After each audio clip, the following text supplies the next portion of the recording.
இந்த கமாண்ட் பகுதி அப்படின்னு ஒரு பகுதி ஏற்கனவே யூடியூப்பில் இருக்குது, எல்லாத்துலேயுமே இருக்குது, எல்லா இணையதளத்துலையும் இருக்குது.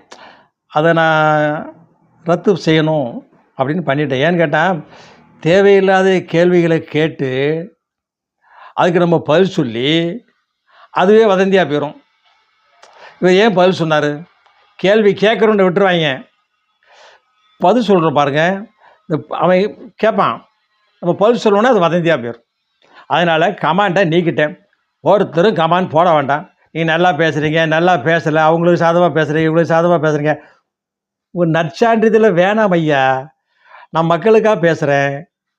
விருப்பம் இருக்கிறவங்க கேட்டுக்கிட்டு இருக்கிறாங்க, விருப்பம் இல்லாதவங்க ஒரு ஓரமாக போய் உட்காந்துக்குங்க அப்படிங்கிற மாதிரி இப்போ நான் பேசிக்கிட்டு இருக்கிறேன். நான் பேசுவதெல்லாம் மக்கள் நலன் நோக்கில் மட்டும்தான் பேசுகிறேன். எத்தனையோ தீய சக்திகள் இருக்காங்க, அட்ரஸ் இல்லாதவங்களும் முகம் தெரியாதவங்களாம் ஃபேஸ்புக்கில் நிறைய பேர் இருக்காங்க. இவங்களெல்லாம் மதித்து நம்ம யூடியூப்பில் பேசினோம்னா நம்ம பேசவே முடியாது. வாழ்நாள் போல் ஒரு ரூமில் அடைஞ்சு உட்காந்துருக்க வேண்டியதான். யூடியூப்லேயே இருக்கிறாங்க, நிறைய பேர் இருக்கிறாங்க, ஓரமாக உட்காந்துட்டு ஏதோ வம்பளக்கணும்ல, ஏதோ கமெண்ட் போடுவான். அதனால் இந்த கமெண்ட் பகுதியை நான் நீக்கிட்டேன். இதே மாதிரி அனைவரும் நீக்குங்கன்னு சொல்ல மாட்டேன். விருப்பம் இருந்தால் நீக்குங்க, இல்லை அவங்க பேசுகிறது உள் வாங்கிட்டு பதில் சொல்லுங்கள், வம்பு வேலைக்கு வாங்கிக்கங்க. அடுத்த வேலையில் வரேன்.